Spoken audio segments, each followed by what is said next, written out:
Good morning बच्चों, स्वागत है आप सबका एक बार फिर से आपके अपने यूट्यूब चैनल केवी की पाठशाला पे। बच्चों, आज की सेशन में हम लोग क्लास 6 न्यू एनसीईआरटी बुक का chapter number 1 locating places on earth को स्टार्ट कर रहे हैं। यानी कि जो आपकी सोशल साइंस की जो न्यू एनसीईआरटी बुक है उसका चैप्टर नंबर 1 में क्या दिया हुआ बच्चों, वो है लोकेटिंग प्लेसेस ऑन अर्थ। और इसी के कंसेप्ट को हम लोग एक एक करके समझेंगे। जब आप इस बुक को पढ़ेंगे तो आप क्या सीख पाएंगे बच्चों कि मैप क्या होता है। आपने प्रीवियस कक्षा में भी मैप के बारे में सीखा होगा, ठीक है, लेकिन उसी को हम थोड़ा और डिटेल में पढ़ेंगे इस चैप्टर में। मैप क्या होता है, सबसे पहले तो आप डिफाइन करना सीखेंगे कि मैप को कैसे डिफाइन करते हैं।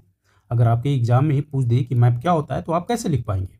इसके अलावा हम इसका इस्तेमाल कैसे करते हैं, how do we use it, map का इस्तेमाल हम कैसे करते हैं। फिर क्वेश्चन आपसे पूछा गया है कि what are its main components, map के मेन कंपोनेंट्स क्या होते हैं, इसके बारे में आप सीखेंगे। यानी कि फिजिकल मैप क्या होता है, पॉलिटिकल मैप क्या होता है, इसके अलावा थीमेटिक मैप क्या होता है, डिस्टेंस क्या होता है, ठीक है, स्केल क्या होता है। इन सब के बारे में आप एक एक करके सीख पाएंगे। क्वेश्चन नंबर 2 बोल रहा है कि व्हाट आर कोऑर्डिनेट्स, कोऑर्डिनेट्स क्या है, how can latitude and longitude be use to mark any location on earth. Latitude और लॉन्गिट्यूड का इस्तेमाल करके हम कैसे अर्थ के ऊपर किसी भी प्लेस को लोकेट कर पाते हैं। How are local time and standard time related to longitude, longitude से कैसे लोकल टाइम और स्टैंडर्ड टाइम रिलेटेड होता है। तो इन सब के बारे में जानकारी जो है आपको इस चैप्टर के पढ़ने के बाद मिलने वाला है। तो बच्चों, क्या आप तैयार हैं ये सारी चीज़ सीखने के लिए? अगर आप लोग तैयार हैं तो चलिए हम सेशन को शुरुआत करते हैं। तो बच्चों, यहाँ पर देखिए क्या बोल रहा है। Imagine that you are visiting a city for the first time. आप जस्ट इमेजिन कीजिए कि आप जो है किसी शहर में पहली बार विजिट कर रहे हैं। और अगर आप पहली बार विजिट कर रहे हैं तो आपसे बोल रहा है कि how would you find the places you want to visit. कैसे आप जो स्थान को घूमना चाहते हैं, जिस स्थान पर आप जाना चाहते हैं, उसे कैसे पता कर पाएंगे, उसके तरीके क्या हो सकते हैं। You might ask a local person for help. कर रहा है कि या तो आप क्या करेंगे कि वहाँ का जो लोकल बंदा है उसको बोलेंगे मदद करने के लिए, या आपके पास दूसरा तरीका है, you might look at the map of the city. या तो आपके सामने एक सिटी का मैप होगा और उसमें आप देख के पता कर पाएंगे कि आपको कहाँ पर विजिट करना है, तो वो प्लेस कहाँ पर है, ठीक है, यानी कि उस प्लेस पर जाने का रास्ता क्या है, ठीक है। आगे क्या बोल रहा है, in previous grades you learn a little about maps. कर रहा है कि आपने प्रीवियस कक्षा यानी कक्षा 5 तक जो आपने पढ़ा सीखा मैप के बारे में वो बहुत कम था। अब आप इस चैप्टर में, in this chapter we will study them in more detail. हम कुछ और डिटेल में आपने जो अब तक सीखा है ना उसे और डिटेल में हम इस चैप्टर में पढ़ने वाले हैं बच्चों। So let us play a game. कह रहा है कि चलो आओ सबसे पहले हम क्या करते हैं, एक गेम खेलते हैं। अब गेम कैसा है बच्चों, आओ वो देखते हैं इसे हम, ठीक है। तो तैयार हैं आप गेम खेलने के लिए? कौन कौन बच्चा जो है वो गेम खेलने के लिए तैयार है? इसको हम बोलते हैं नॉलेज गेम, ठीक है। Examine the map of the small city. यहाँ पर फिगर 1.1 में एक मैप दिया हुआ है और ये इमेजिनरी सिटी का, इमेजिनरी स्मॉल सिटी का एक मैप है बच्चों, ठीक है। अब यहाँ पर क्या गेम खेलने के लिए बोल रहा है हमें, इमेजिन करो कि you just got of a train. आपको इमेजिन करना है कि आप इस ट्रेन में बैठे हुए हैं और ये जो ट्रेन है छुक छुक छुक छुक छुक छुक छुक छुक करके इस रेलवे स्टेशन पर रुकी। रेलवे स्टेशन पर जब रुकेगी तो आप ट्रेन में तो रुकेंगे नहीं, आप क्या करेंगे, इस प्लेटफॉर्म पर उतरेंगे। और उतरने के बाद आपको क्या बोल रहा है कि इमेजिन करो कि आपने जस्ट ट्रेन से उतरा रेलवे स्टेशन पर। You want to visit the bank. अब आपको इस शहर में कहाँ पर जाना है, आपको पैसे निकालने के लिए जाना है बैंक में। कह रहा है कि you want to visit the bank marked on the map. इस ये एक जो मैप दिया हुआ है उसमें आपको एक बैंक भी दिखाया गया है। अब मुझे ये बताओ कि बैंक कहाँ पर है। तो आप में से कुछ बच्चा ने बोला कि सर ये जो है कुछ दिख रहा है बैंक, क्या लिखा हुआ है यहाँ पर देखो, BAN के बैंक, ठीक है, और यहीं से तो पैसा निकलेगा। तो सवाल ये नहीं था कि आपको बताना था कि बैंक कहाँ पर है। अब आपको ये करना है कि इस ट्रेन से रेलवे स्टेशन पर उतरने के बाद आपको इस बैंक में पहुंचना है। तो बच्चों, इस बैंक में पहुंचने के कितने तरीके हैं? क्या हम इधर से भी आ सकते थे क्या? नहीं सर, क्यों? क्योंकि ये तो रहा पटरी और इसी पटरी की मदद से हम यहाँ पर आए थे। अगर ये कनेक्टेड रहता है इधर से तब हम जा सकते थे, लेकिन ये तो कनेक्टेड नहीं है। अगर ये कनेक्टेड नहीं है तो हमें दूसरा रास्ता लेना पड़ेगा। तो हमारे पास यहाँ जाने के दो रास्ते हैं सर। कौन कौन से? या तो हम यहाँ से शॉर्टकट मारें, यहाँ से हॉस्पिटल वाले रास्ते से ये अडॉप्ट करें और नगर पंचायत होते हुए बैंक चले जाएं, या हम दूसरा रास्ता फॉलो कर सकते हैं सर, रेलवे स्टेशन लिए और बिल्कुल स्कूल के पीछे से, मार्केट के पीछे से होते हुए सीधे कहाँ पर चले जाएं, बैंक में चले जाएं। तो बच्चों आप देख पा रहे होंगे कि अगर हमारे पास मैप है तो हम किसी भी प्लेसेस को कितनी आसानी से ढूंढ पाते हैं और हम यह भी पता कर पाते हैं कि उस प्लेस पर कैसे पहुंचा जा सकता है। ठीक है, तो यानी कि हम क्या कंक्लूजन निकाल सकते हैं, क्या कंक्लूजन ड्रॉ कर सकते हैं? कंक्लूजन ये ड्रॉ कर सकते हैं कि अगर आपके पास कोई मैप है तो आप इजीली बिना किसी की मदद के जिस प्लेस पर विजिट करना चाहते हैं, जिस प्लेस पर जाना चाहते हैं, उस प्लेस पर पहुंच सकते हैं। अंडरस्टूड? क्लियर है? अगर क्लियर है, यहां तक क्लियर है, तो बच्चों एक थम्स अप कमेंट सेक्शन में कर दीजिए ताकि हमें समझ में आ जाए कि सारे बच्चों को समझ में आ रहा है। आगे बढ़ते हैं। आगे क्या दे रहा है? Which you way would you go. ठीक है, हम तो पहुंच गए बैंक में। Are there other possible ways, यानी कि अगर कोई बच्चा यहाँ से जा रहा था तो उसको ये बोल सकता है कि क्या और कोई तरीका है? हाँ सर, दो तरीके हैं, नंबर 1 और नंबर 2। ठीक है, दो तरीके हैं, दोनों तरीके से हमने बैंक में पहुंच गया। कह रहे can you locate the public garden, क्या पब्लिक गार्डन को लोकेट कर पाओगे तुम? स्कूल को लोकेट कर पाओगे? म्यूजियम को लोकेट कर पाओगे? तो अब आपसे बोल रहा है 3 चीज़ों को, एक तो पब्लिक गार्डन को, दूसरा स्कूल को और तीसरा म्यूजियम को। आओ लोकेट करते हैं इन तीनों को। तो जब हम यहाँ पर देखते हैं, इस पूरे मैप को बच्चों देखते हैं, इस पूरे मैप को देखने के बाद आपको लोकेट करना है क्या? इस मैप को देखने के बाद ये जो मैप है वहाँ पर आपको लोकेट करना था स्कूल को, और क्या लोकेट करना था? स्कूल को, म्यूजियम को।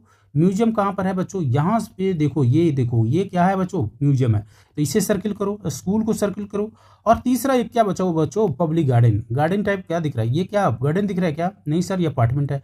गार्डन है क्या? नहीं सर, हॉस्पिटल है। गार्डन है क्या? नहीं सर, स्कूल है। गार्डन है क्या? नहीं सर, मार्केट है। गार्डन है क्या? नहीं सर, नगर पंचायत है। गार्डन है क्या? नहीं सर, बैंक था ये तो भैया गार्डन कहाँ गया? आप में से एक होशियार बच्चा उठा और बोला सर ये देखिए यहाँ पर है गार्डन छिपा हुआ, तो हम इसको लिख देंगे पब्लिक गार्डन। क्या हो जाएगा बच्चों? ये पब्लिक गार्डन। तो देख पा रहे हैं कैसे हम किसी भी चीज़ों को लोकेट कर पा रहे हैं। So if you want to proceed from the bank to market, अगर आगे कह रहा है कि अगर आप बैंक से मार्केट जाना चाह रहे हैं तो बैंक तो यहाँ पर है और मार्केट यहाँ पर है। विच वे विल यू गो, कौन से रास्ते से आप जाओगे? अब बैंक से मार्केट जाना है तो ऑफकोर्स मैं इस रास्ते से जाऊंगा, क्योंकि ये रास्ता हमारे पास क्या होगा? नज़दीक होगा ना, और यही रास्ता भी है मार्केट जाने के लिए। या तो आप यहाँ से ये काम कीजिए, हॉस्पिटल वाले रास्ते से यहाँ जाइए, और यहाँ से कोई कच्चा रास्ता है तो उस रास्ते को फॉलो करते हुए मार्केट में पहुँच जाइए। यही तरीका हो सकते हैं, बिल्कुल, है ना। अगर हमको जाना है म्यूजियम तो हम क्या करेंगे? यहाँ से ये म्यूजियम इधर से चले जाएंगे, बैंक से आ रहा होगा तो ये म्यूजियम चला जाएगा। पब्लिक गार्डन है तो ये रास्ता को फॉलो करके हम पब्लिक गार्डन चले जाएंगे। अपार्टमेंट में अगर मुझे जाना है वापस तो हम यहाँ पर चले जाएंगे अपार्टमेंट में। So there are so many ways through which we can reach from one places to another places, and the way, जिस तरीके से हमें पहुँचना है वो भी हमने सीख लिया। So this is where maps comes in handy. तो कह रहा है इस तरीके से हम देख पा रहे हैं, इतना सब कुछ करने के बाद हम देख पा रहे हैं कि मैप जो है हमारे जीवन में कितना हेल्पफुल होता है, हमारे जीवन को कितना आसान बना देता है। ठीक है, तो अगर आपको उस शहर के बारे में जानकारी हो ना हो कोई फ़र्क नहीं पड़ता है, अगर आपके पास उस शहर का मैप हो तो अगर आपको उस शहर का मैप होता है बच्चों तो आप क्या कर पाएंगे? उस शहर में किसी भी चीज़ों को आसानी से लोकेट कर पाएंगे। Understood? So a map is a like a treasure guide. जिस तरीके से एक ट्रेजर गाइड होता है ठीक उसी तरीके से मैप काम करता है। It shows you where things are, ये बताता है कि कौन सी चीज़ें कहाँ पर है, and how to get to them, and कैसे वहाँ तक पहुँचा जा सकता है। Notice the 4 arrow in the top right corner. Map के टॉप राइट कॉर्नर में 4 एरो दिखाया गया है। अब ये 4 एरो कौन सा है, क्या है ये? कुछ बच्चे का दिमाग में क्वेश्चन उठ रहा होगा, सर ये 4 एरो के बारे में तो आपने बताया नहीं। बच्चों ये जो 4 एरो है इसके बारे में थोड़ा और इंतज़ार करना पड़ेगा आपको, थोड़ी सी और इंतज़ार, और उसके बाद हम इन 4 एरो के बारे में बताएंगे। ठीक है, 4 एरो के बारे में हम बताएंगे थोड़ी देर के बाद। उससे पहले हम लोग करते हैं कुछ क्वेश्चंस दिए हुए हैं पेज नंबर 8 पर। आपको जो मैप दिया हुआ है उसमें बोल रहा है कि मार्क करो हॉस्पिटल कहाँ पर है। ये तो हमारे लिए बाएं हाथ का काम है। अभी जस्ट आपने मार्क किया था हॉस्पिटल, तो इसे मार्क कर दीजिए मैप पर हॉस्पिटल। आपको बोले मार्क करो मार्केट, तो आप मार्क कर दो मार्केट को। आपसे एग्जाम में बोले इस तरह का एक पिक्चर दे दिया और बोलो मार्क करो म्यूजियम, मार्क कर दो म्यूजियम भाई। ठीक है, हमने म्यूजियम मार्क कर दिया। आगे क्या बोल रहा है, what is the meaning of the blue colour areas. ठीक है, ब्लू कलर एरिया क्या दिख रहा है, ब्लू कलर है क्या, नहीं दिख रहा, ब्लू कलर है क्या, नहीं, ब्लू कलर है क्या, नहीं, ब्लू कलर है क्या, ब्लू कलर नहीं दिख रहा है। तो एरिया के बारे में पूछो, ये ब्लू कलर तो है बट एरिया है क्या, नहीं, ये ब्लू कलर है क्या, एरिया है क्या, नहीं, ये ब्लू कलर एरिया है क्या, हाँ सर ये एरिया है, क्या ये एरिया है, तो ये ब्लू कलर एरिया है क्या सर। ब्लू कलर एरिया बच्चों, अगर आप ओशियन वाटर को देखेंगे तो कैसा कलर कुछ रहता है, तो सर ब्लू कलर का रहता है। तो क्या हम कह सकते हैं कि ये वाटर बॉडी का है, बिल्कुल सर। मैप में जो ब्लू कलर होता है वो किसको दिखाने के लिए होता है बच्चों, वाटर बॉडी को दिखाने के लिए होता है। मैप में वो किसके लिए इस्तेमाल होता है, किसी भी एरिया में अगर ये दिखा रहा है, ये देख रहे हैं नदी के तंत्र के जैसा दिख रहा है आपको, पानी है ना, रिवर वाटर, तो ये हमें दिखा रहा है सर रिवर वाटर को दिखा रहा है। किसको दिखा रहा है बच्चों, रिवर वाटर को दिखा रहा है। चलिए, या इनफैक्ट आप कह सकते हैं वाटर बॉडीज को शो कर रहा है सर ये ब्लू कलर जो एरिया है। सो blue coloured area is showing the water bodies, यहाँ पर लिख देता हूँ वाटर बॉडीज, अंडरस्टूड, आप भी बुक में लिख लीजिए। अगला क्वेश्चन बोल रहा है बच्चों, which is farther away from the railway station, school, nagar panchayat या पब्लिक गार्डन। इन तीनों में से कौन जो है वो दूर है रेलवे स्टेशन से। तो रेलवे स्टेशन हमारा यहाँ है, and with respect to railway station अगर हम बात करें स्कूल की तो स्कूल तो सबसे नज़दीक है। फिर उसके बाद है नगर पंचायत, तो नगर पंचायत भी नज़दीक है। लेकिन अगर हम बात करें पब्लिक गार्डन का, तो पब्लिक गार्डन तो बहुत दूर है ना, पब्लिक गार्डन यहाँ से फॉलो करने के बाद यहाँ जाया जाएगा। So which is the farther away, so from the railway station public garden is the farther away, understood. यहाँ तक कोई दिक्कत, चलो अगर आपको यहाँ तक समझ में आ गया तो अगला जो कंसेप्ट है, हमें मैप को डिफाइन करना था। मैप को हमने देखे, मैप में अभी तक आपने, अगर अब इसको देखने के बाद आपसे पूछ दे कि अब मैप क्या है, तो क्या आप बता पाओगे। हाँ हम बता पाएंगे सर, मैप तो क्या है, मैप एक रिप्रेजेंटेशन है सर। किसका रिप्रेजेंटेशन है, मैप पर हम दिखा सकते हैं बिल्डिंग को, मैप पर हम दिखा सकते हैं वाटर बॉडी को, मैप पर हम हॉस्पिटल को दिखा सकते हैं, मार्केट को दिखा सकते हैं, बैंक को दिखा सकते हैं, नगर पंचायत, इसके अलावा भी बहुत कुछ है जिसको हम मैप पर दिखा सकते हैं। लेकिन अगर हमको डिफाइन करना होगा एक साधारण शब्दों में, तो कैसे डिफाइन कर पाओगे मैप को। So map is a representation or drawing of some area, that area में be small, bigger or very large, understood बच्चों। मैप क्या है, एक रिप्रेजेंटेशन है या ड्राइंग है इसका, सम एरिया का। अगला जो कंसेप्ट है बच्चों वो है एटलस का। एटलस क्या होता है, एटलस कुछ नहीं है बच्चों, इस तरह का एटलस आपके हाथों में होगा। आपके जिस स्कूल में आप पढ़ रहे हैं वहाँ पर आपको प्रेस्क्राइब किया गया हो कि जाओ बच्चों एक एटलस भी खरीद लेना।